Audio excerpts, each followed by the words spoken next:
Hey guys, welcome to episode 5 of Card Conscious Podcast with myself, Poketin King. We got Mike, and our first guest is Pokedean. So if you want to introduce yourself a little bit. What's up, people? I'm Dean or Dean. I make Pokemon content on YouTube. Been collecting as a kid, but obviously when you grow up, you kind of get distracted and go into other things. So I got back in around 2016 casually, and then I'd say in the last 2 years I've been collecting pretty seriously and been loving the journey so far. My wallet is maybe not agreeing with me, but it's been fun. So let's just kick it off with the first question. I'm curious as to how your journey started. So, I mean, was base set your first set? Was that where you first got into it? Yeah, so I grew up with base set literally when Pokemon came out. I think I was young, but I do remember it. So I wasn't young enough to like kind of not remember. I remember going to like Woolworths, which was a shop in, if you're not from the UK, which was like a legendary shop, which unfortunately is not around anymore. But yeah, going in buying my packs for like 2.99, and then I say I probably stopped collecting around Neo. I don't really remember opening up Neo English. I remember opening up Neo Genesis like in Japanese, but I think around that sort of time I stopped. So I would have collected base, jungle, fossil, Team Rocket, and then like a tiny bit of Neo Genesis, which was cool. Yeah, that's really interesting. So you had Neo Genesis Japanese. Yeah, I don't know how, but I remember going through my binder and just seeing like Yeah. a load of Japanese Neo Genesis, but no English. So I do remember going to like markets, like at like Uh, local town car parks and picking up like I guess just packs from yeah. there. But I do also have like a load of fake cards. Like I have like a Pikachu that's got like 3,000 HP. So that would have been OP to Oh, play with back in the day. But yeah, there was you don't realize how much fakes. Well, you see how much fakes there are now, but as a kid, you don't even realize like there was so many fakes going around back then as well.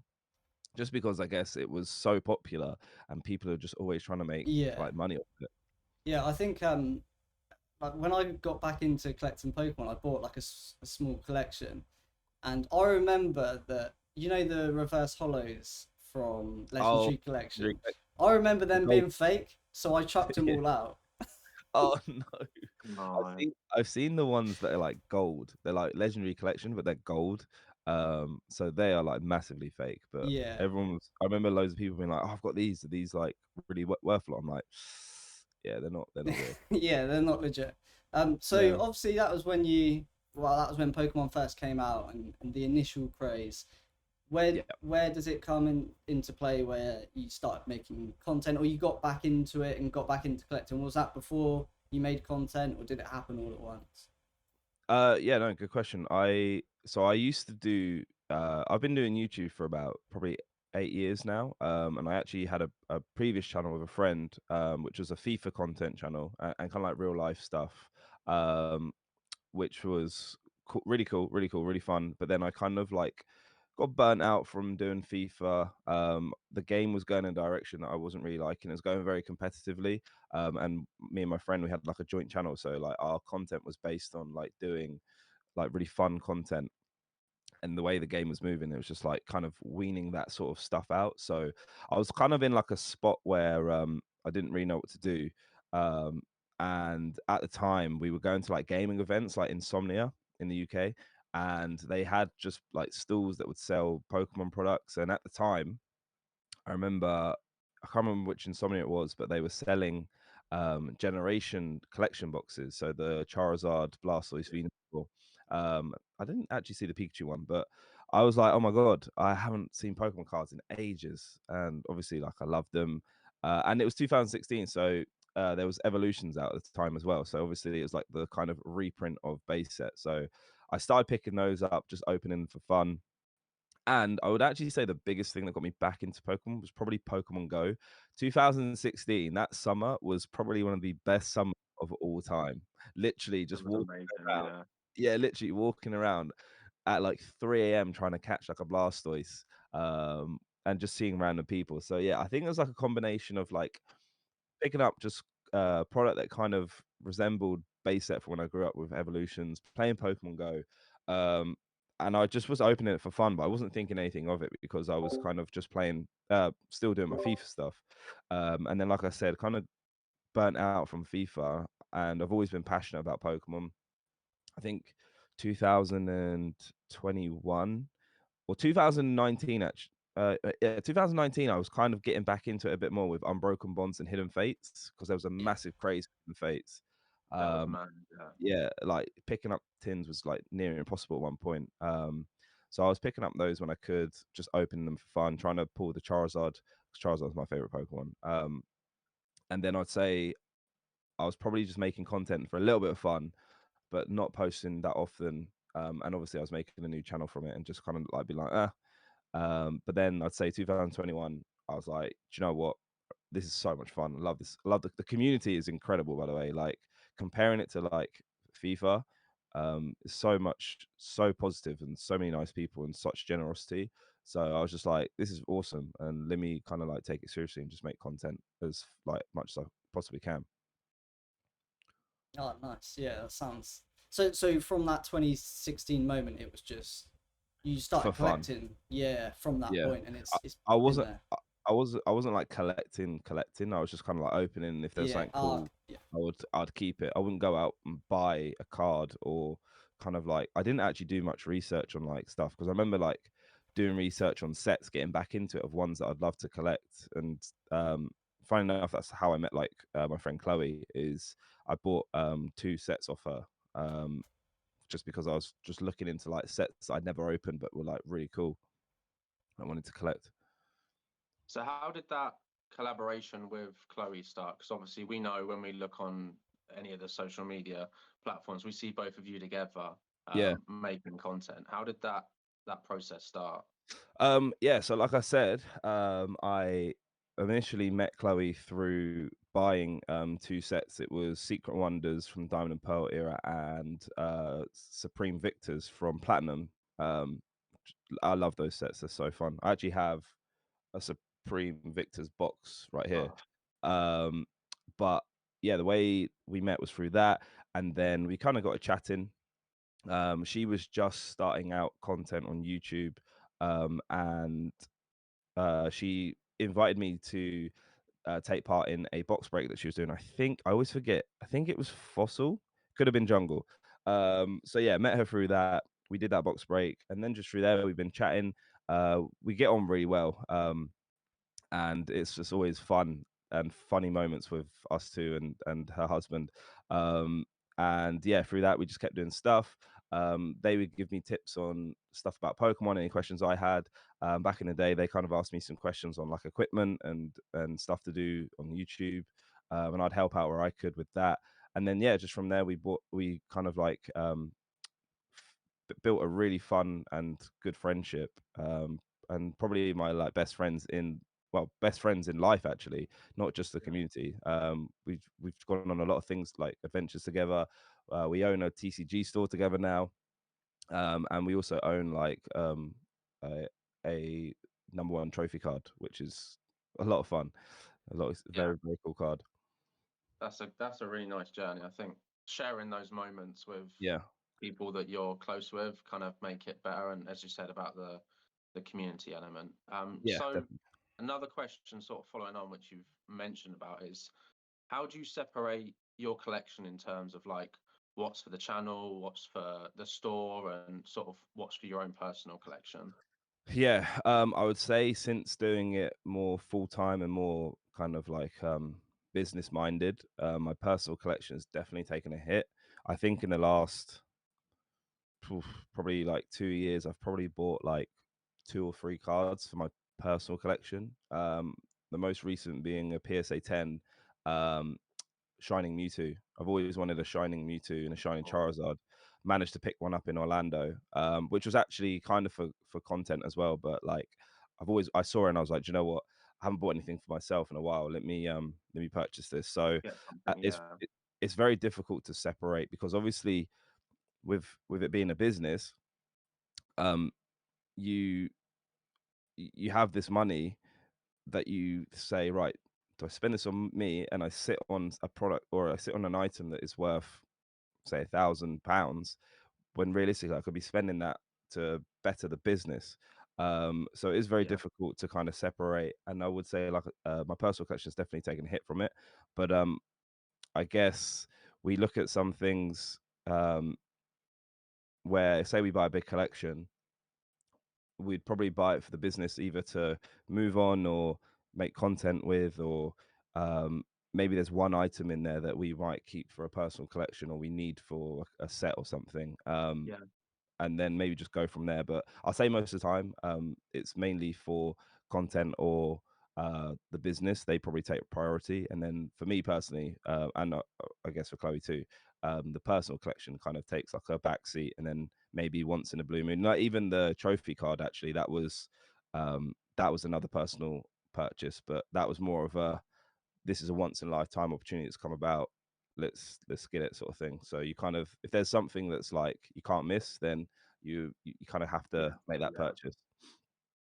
Now that it's more business focused and you've dropped a little bit on the personal collection side, has that changed how you feel about the hobby? Like, I know sometimes when people take a hobby and Yeah. make a business out of it, some people lose that passion because the way you think about it and the way you manage it is extremely different to then being that escape from maybe your full-time job. I assume you're full-time with it now Yeah. at the moment. Yeah.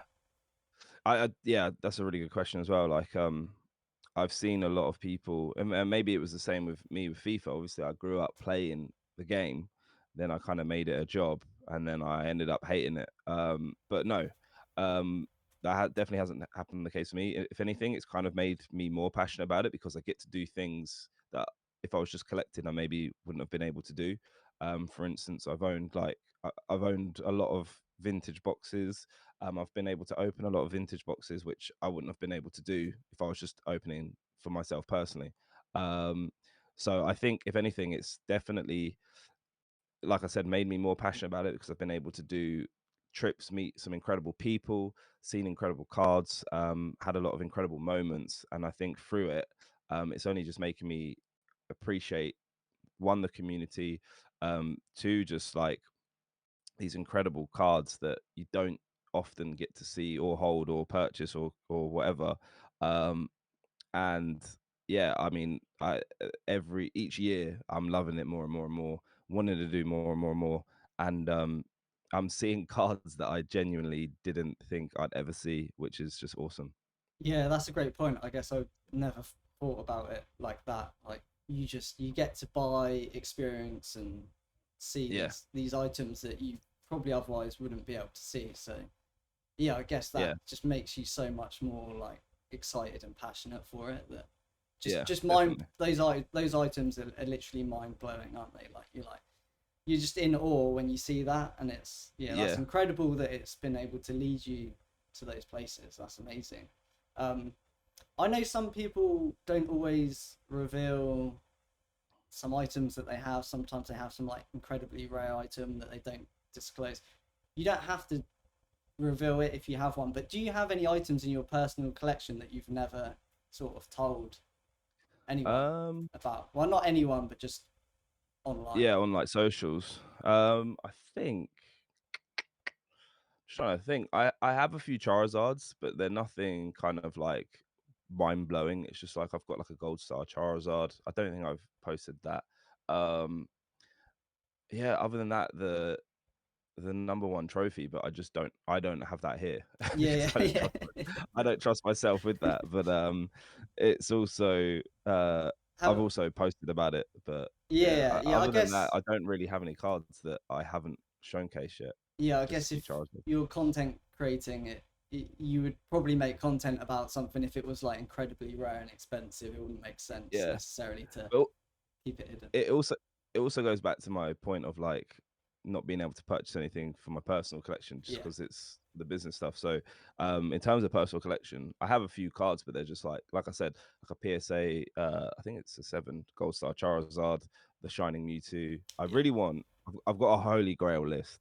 And for me next, my next itch, because being able to open up vintage and stuff like that, like I get that itch of like, oh my god, I want to pull this. So Yeah. my next itch is I really want to pull a gold star. I've never pulled a gold star, so Yeah. I want a gold star Mew and no, I want a gold star Mew and I want a gold star Mewtwo. They're like two next cards for my Two personal top collection. I ones, really yeah. want.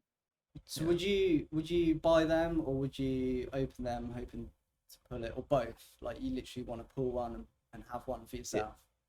Yeah, I mean, in a realistic world, I'd love to pull one, but I mean, I don't think that. Yeah. I think by the time I open as many packs, I probably would have been able to buy five. So I'd probably buy one if I came across one. But like, I would Yeah. love to pull one. Absolutely love to pull one. So, what is you mentioned about your personal collection and sort of not being able to add much to it recently. What would you say is your favorite personal collection item that you have? Um, I would say at the moment, other than the number one trophy, because that just has like like a cool story, like a lot Yeah. of meaning to it. I'd probably say um my Shadowless Charizard, because it was probably like my first big purchase. Charizard's Okay. my Charizard's my favorite Pokemon. The base set Charizard is my favorite artworks. It's like the most nostalgic. But probably that, and then probably now hasn't come back yet is um my base set Charizard that was signed by Mitsuhiro Rita. I was very fortunate enough to meet him not too long ago, and yeah, got him to sign one of my Charizards. So that is like never going to leave my collection. That's 'Cause a it's just special item. yeah, Yeah. a special item. Like I was first time meeting him, and it's just another moment of like a really cool weekend, and it's just something that whenever I look at it, I'll kind of like be reminded of that moment in time, and it would be great to just have for my personal collection forever. Sorry, going back slightly, what was the cool story about the trophy cards? Can you go into that? Oh yeah, it was just kind of like how so London Worlds was our first ever Worlds. I've never been to a Worlds before, and the fact that it was in London was just like amazing because obviously we're from the Yeah. UK. Um, so we went to Worlds, which was mind blowing experience. Just like I've never seen an event that is just so like crazy about Pokemon, playing, the collecting, just everything. It had everything. Um, and then yeah, we just we literally just luckily stumbled upon um someone who won the trophy, or won the worlds, and then through that we kind of just became friends, and the opportunity arose to purchase it, and we did, and it was just like we kind of like it might, with England with like football, it's like it's coming home. We kind of like Yeah. brought the trophy home because the winner was from the Czech Republic. Oh, So okay. it was in Czech Republic, so we Yeah. kind of brought the trophy back to England where it belongs because it was London Worlds. Yeah. That's quite a So special moment. yeah, so I not only remember Worlds being absolutely, as you said, mad to see so much Pokemon in such a fine space. confined. Oh, we losing Jamie, I think. As We mine good? gone. A little Oh, bit. It's fine. we can still hear you. So Okay. it's just your camera's frozen for me. I don't know. Yeah. Oh, it's back. Yeah. I've just got both of you loading at the moment. Oh, you're all good now. It's all Yeah, good. you Okay. good? But yeah, I remember Worlds being such a sort of uncomparable moment. I think that as well for like in terms of like UK collectors as well, and obviously the progression of like UK content creation for Pokemon Mm. and TCGs. Worlds was definitely a big moment. Do you think that now in 2023 that content creation for like UK Pokemon content creation has kind of hit a point where we've got quite a lot of representation there? Yeah, I think the UK scene is growing massively, and me and Chloe started a podcast last year that we hope to maybe get more back into. We've just been very busy recently. That we were kind of trying to bridge the gap. Well, one of the aims for our podcast was trying to bridge the gap between the US and the UK, because the US is massive. You have some incredible and massive content creators, but also we kind of wanted to try and bring some of the US content creators that we know onto it, so that maybe their audience would come across and see kind of what the UK has to offer, and then vice versa, kind of like if there was any UK audience that didn't know about the US audience, would kind of just go over and check out for themselves, because we felt like there was like a big gap between the two. But I definitely think since kind of like the boom, there's been a lot more UK content creators emerging. There's some really cool content, and like you said, there's like a much bigger presence, and probably World's helped out as well, just because you probably would have had some people coming there over to check it out. And hopefully it just gets bigger and bigger, because there's some really cool content creators out there that are doing their thing. And like I said, if there's a point where we can all kind of like merge regions together, that would be insane. Yeah. Yeah, I think looking back, you're right, there was a huge gap there. But I think you and Chloe have done an amazing job at putting the UK like on there and Thank you. just making that gap more narrow. I think Yeah. you guys have been to the US and been on some other people's channels in the US as well. So I think when I saw that happen, it was like, oh, this is really amazing to see, because it's kind of bridged that gap that just seemed to always be there for some reason. I mean, hats off to you guys, because it's really good to see that now. Thank you. Yeah, they're really the US guys are really really nice people. Very fortunate enough, like you said, like Rev was super awesome to meet him, and we went over to his and recorded some content. Same with Leon Hart. We're going to Card Party next month in June for Deep Pocket Monster, so that'll be a really cool event. And yeah, just met some really really nice people there. So that's another thing, like I was saying, with the Pokemon community, everyone's just so open armed that it's just really really nice. Just to kind of feel included in any way, shape, or form.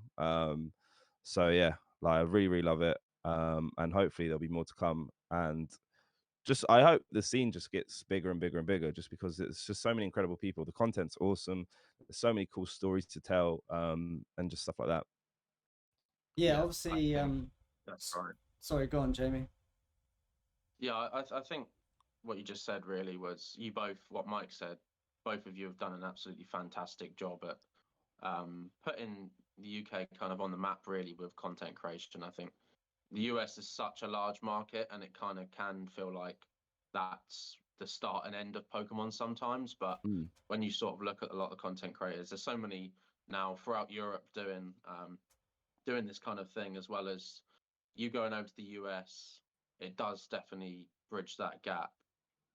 And I'd say that, the next couple of years is going to be really exciting. We're going to try to get as many people on this podcast as we can to kind of give their voice and opinions and stuff. And it's great to see it. As you said, the community is, it's really lovely to kind of meet people within the community. Everyone's so positive and happy as well. So yeah, you're doing the cool thing as well, like just bridging different TCGs. Obviously, I'm very much in content wise, Pokemon based. I do collect Dragon Ball cards, but I don't really make content on it.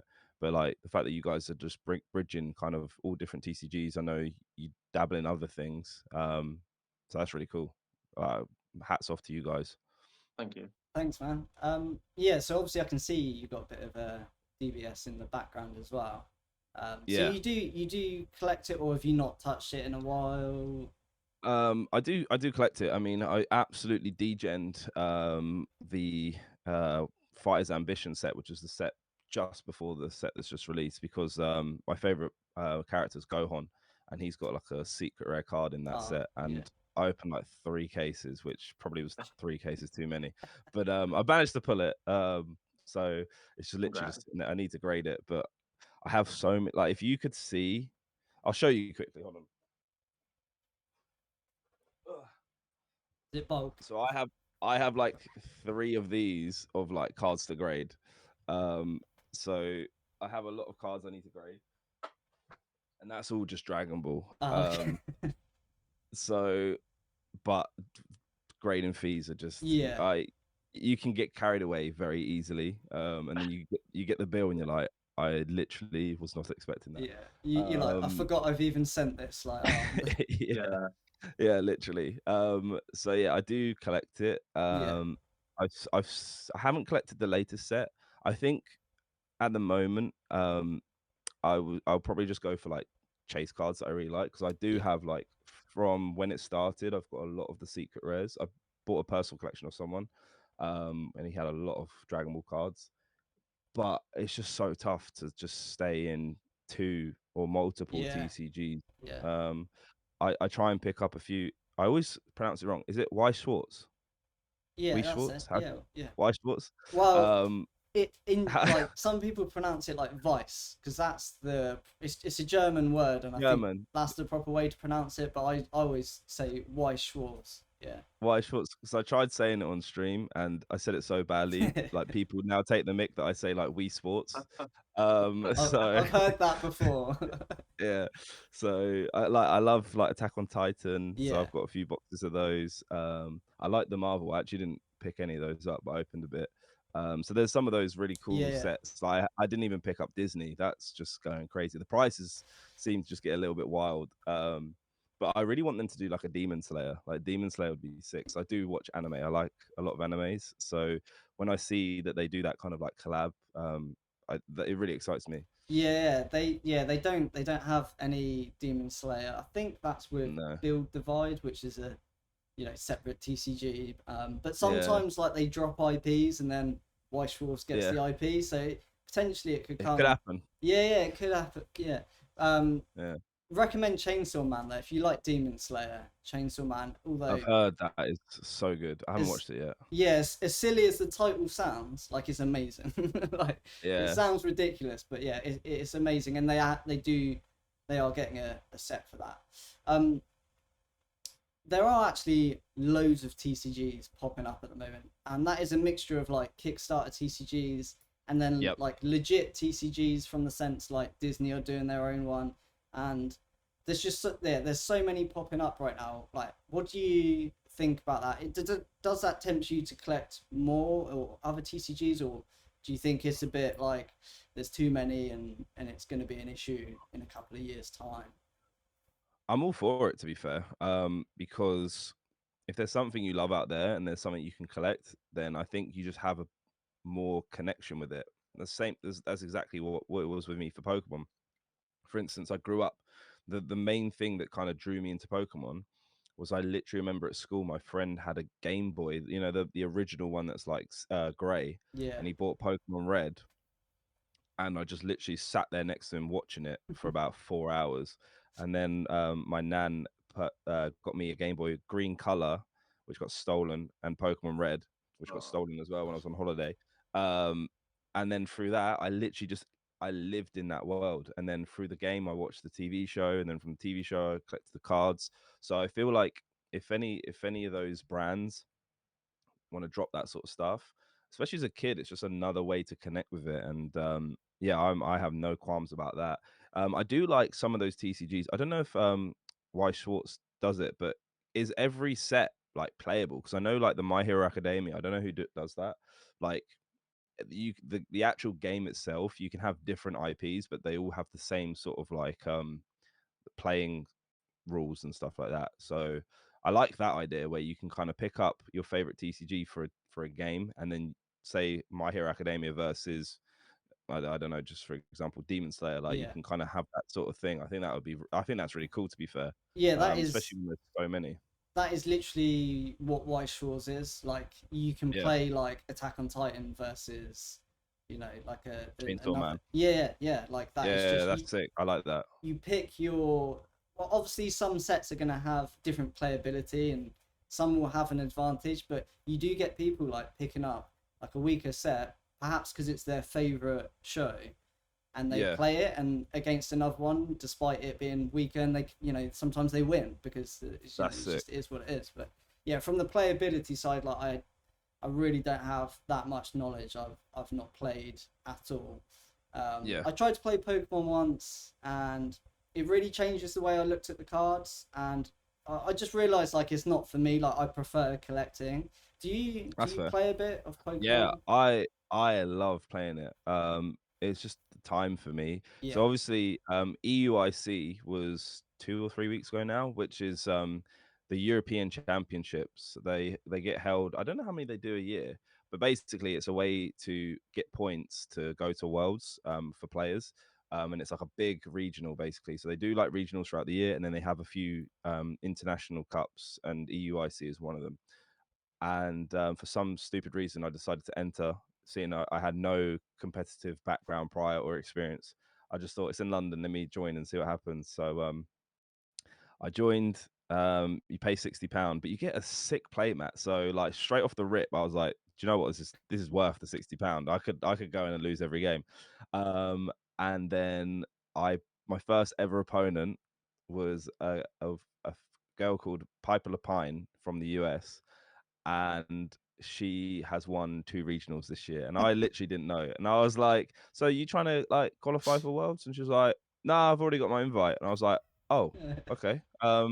And then she continued to destroy me in that match. She literally wiped me off the floor. But it was so much fun. The one thing I would say is through doing that is I won one game um, out of 9 rounds, and it was 8 a.m. start and 9 p.m. finish with 30 minutes for lunch. God. Literally, I have nothing but respect for the players. It is mentally exhausting, like genuinely having to play those many games.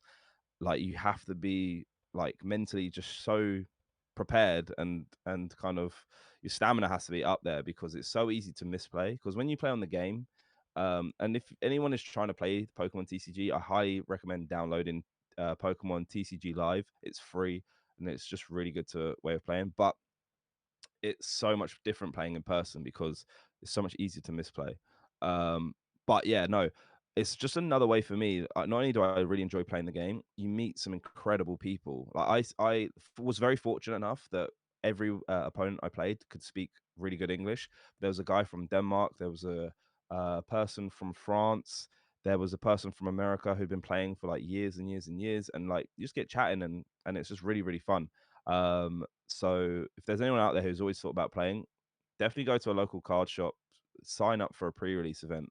Everyone's on the same playing level, and you get some cool cards at the end of it too. Those build and battle kits seem to be juiced. I don't know what it is. Every pre-release I've gone, people just pull crazy cards.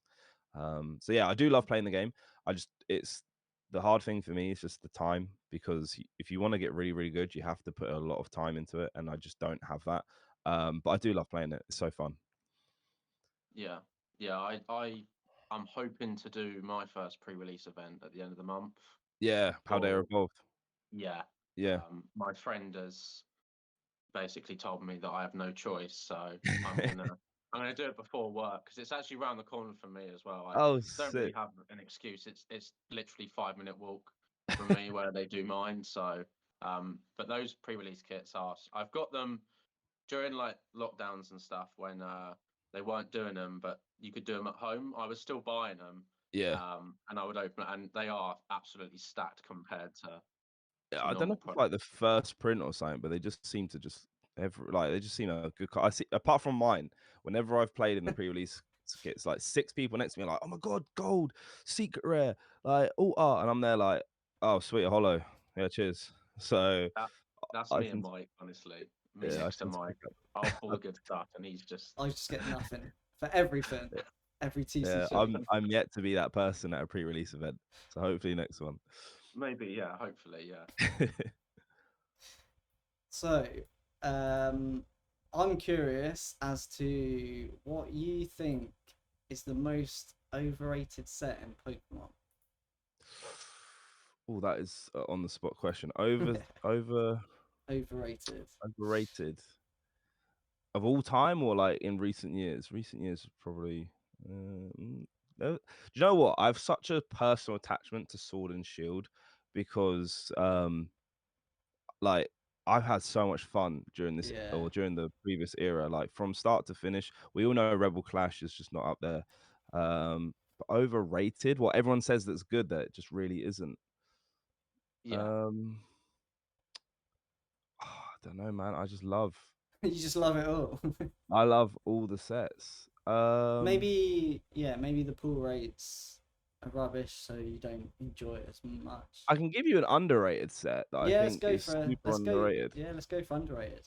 Stay For positive. me, yeah, for me, I'm gonna go with Fusion Strike, just because it's very hard to pull, right, to get the good cards. But there's the Muse, which maybe I'm being a little bit biased because Muse my second favorite Pokemon. But there's the Celebi. No, is it Celebi Fusion Strike or is that Chin Rain? But either if it is or isn't, there's the Espeon, which Yeah. is beautiful.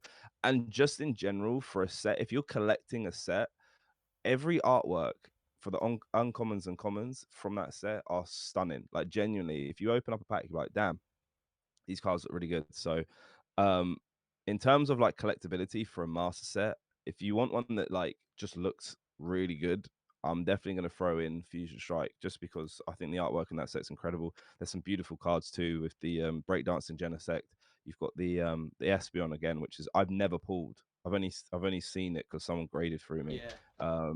but I've never pulled that. And obviously Muse, you got the Muse, which are really nice. The Rainbow Rare Mew is the best Rainbow Rare VMAX in Sword and Shield era, period. It's going to look like we've paid you because literally our last episode we say Fusion Strike is underrated and it would be a Really? great set to invest in because it's so cheap. Yeah, no, It's genuinely. like, Well, obviously there's now that drama of yeah, all those cards coming out. yeah. So the prices So have dipped like because of dip. that, Mm, and even the set you can pretty much get at retail. So it's yeah. like you said as well, Mew and the other Pokemon staple in it is Gengar, and that's like two big Gen Gengar. I forgot 1. about Gengar. Yeah, Yeah. like yeah, we both really highly rate Fusion Strike as well. Yeah. Do you have a hot take? That A hot take. yeah, we like Um, to give our hot takes towards the end of an episode, and yeah. yeah, it's your turn Are now. you gonna I want to hear your ones if you've got new ones or ones you said previously. But hot take. I literally am the most laid back person in life. So I never like hold anything of like, oh, they should do this. But maybe one thing that does kind of spoil it for me, I guess, is I don't like that the Japanese sets get released before the English sets, just because it sort of ruins it for me in the sense of surprise because you know what's Yeah, coming. Um, so if they are, I think the only time they did that was celebrations, right? We got that before Japan, I think. Um, so that was really cool seeing those cards like before knowing that they all exist, sort of thing. Because there's some cards you might miss, but like for instance, 151 set that's coming out. Seen all the EX cards that are coming out now, Yeah. and they're slowly kind of releasing the illustrator cards and stuff like that. So um, yeah, I'd say that. Have you guys seen the new Charles. Charizard EX Yeah. card, the gold Is card that's is leaked? it confirmed that that's actually I don't, real? I don't Yeah. know. It's It is real. French. Yeah. But that is Charizard's my favorite Pokemon, and I a goal of mine would be to complete have every Charizard, but that is probably going to be too expensive. But I mean, that one is interesting. I'm just going to say I do like it, but at the same time, I'm thinking that looks a little bit different to what I'm used to seeing. But it's cool. I assume you preferred the non-gold Charizard artwork that got leaked. Yeah, Yeah, that one looks cool. I couldn't work out if that was for that set or for the 151 set. You talking about the one where it's like kind of flying and like looking? sideways. Yeah, Yeah, yeah. yeah. I think that's for the 151 set. Okay. Um, Yeah, but yeah, I prefer that one. not a fan of the gold one. Like, I feel like I'd be really surprised if it's real, but maybe it is. I Don't feel know. like I only like it because I have to, because Charizard's my favorite Pokemon. Maybe if I didn't like Charizard, I wouldn't. But yeah, I'll probably pick it up. But what do you guys think? Do you like the Japanese sets releasing before, or what's your take on it? So we did actually briefly kind of mention this in the last video as well, and I said that my hot take was in an episode before was about Japanese modern being sort of very expensive, especially like we've seen Clayburst as well up, Yeah, a couple of £100 a box now. I said that if the gap between Japanese and English releases was smaller, it would kind of help with not everything being spoilt as much. But also it would also help with prices as well. I think people would be less inclined to go mad spending hundreds on a box at retail for Japanese if they knew that in a week's time or 2 weeks' time the English release would be out, for instance. That's a fair shout. What, like, just curious, why do we think that that still happens? Like, realistically, they could release at the same time, couldn't they? So it feels like specifically they have that. Do it on purpose. Yeah. I just I can't don't think know. where that would be Maybe useful. maybe they want Japan to have exclusive the exclusive first drop. Maybe I don't know. Honestly, it's only a question that Pokemon know, I guess. Let's get them on. But yeah, yeah, just for Next episode. yeah, we've got the CEO. Just for personal preference, it just would help. Like I said, even with the price stuff, I think that's a fair shout. Maybe if there's any English or people who like collecting Japanese, but maybe English more, they will go, oh, do you know what? I'll just wait a week and get the English print. So yeah, no idea. Yeah, But because that's one thing I would change. yeah, no, I agree. I think it's a very good point because in this day and age, everything is about the new, latest set, craze, hype. And I think if they were in sync with each other, then you would have all of that hype and excitement at the same time, and it doesn't detract away from English sets because people have already gone and bought Japanese. And yeah, I Yeah. Yep. don't think it helps. The other thing I was going to say is that I don't now they're all coming out. I was going to say I don't like that say Scarlet and Violet drops. By the time Scarlet and Violet drops, we already know what's coming out in the like set after the set, which I Yeah. feel like that ruins the hype for the set that's dropping because people are always looking out for what's coming next before the actual set has dropped. So I feel like I don't know. It just feels like Scarlet and Violet is a really fun set to open. Right, we've got the silver borders, these new illustration cards, and they're really fun to open just because most of the packs pretty juiced. You got a good chance of hitting something great with the subset of the illustration cards. But I feel like people are just already looking out for like the next set. Obviously, we've just seen a new Dark Charizard coming, which is even coming out in Paldea Evolved. It's probably going to be the next set. So it's like I feel like we now live in a world where everything is so rushed. Like we need to know the next thing before the thing's even out, and then you kind of lose interest in that thing when we haven't even got it yet. So yeah, I don't know. Just growing up as a kid, I remember like loving base set for like 3 years. It feels like maybe it wasn't. I don't know. Obviously, you can't really tell, but like it's just I feel like everything's so rushed at the moment. Of like getting the next thing when you don't even have time to appreciate the current thing. Yeah, Maybe that's Pokemon, maybe that's something else as well. Maybe that's other sets included. I don't know. yeah, it would be nice if they could just do those releases at the same time. But you know, we can only hope for that. And but yeah, with English especially, it would help. I know I've only got sort of one more question left. Obviously, Jamie, if you've got more, feel free to follow up after this. But I just wanted to know what you think. Well, what personally to you is the biggest challenge about making content and doing what you do? What's the biggest challenge you face? For me, I love opening packs and I love making content around opening sets. However, especially at the beginning, and especially I would say to anyone that is thinking about making content, whether it's Pokemon, Digimon, Dragon Ball, whatever, that it can get really expensive very quickly. And that's one of the challenges is there's a lot of things I want to do. I would love to rip open a base set box, but you literally unless you're like really big on YouTube, it's going to be very hard to recoup that money. So you kind of have to be a bit smart with how you use your money when it comes to content creation. So for me, there's lots of things I would love to do, but it comes down to financial because Pokemon and many other TCGs, they're not cheap. No.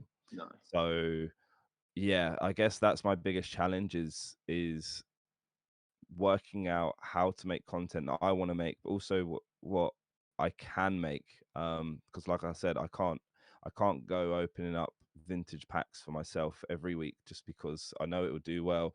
I know it'll be really fun. I know people would love to see it, but then at the same time, I'd have to quit my channel after a month.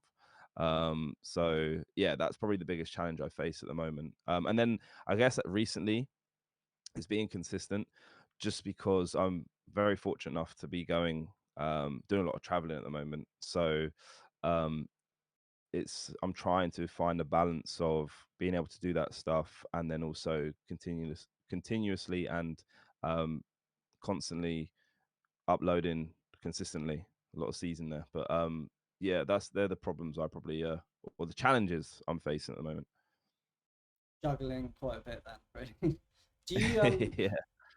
obviously, because you open packs as part of streams and things like that, does that give you a bit of the hit? I know it's a bit different because they're not for you. It's not like Yeah, you're opening.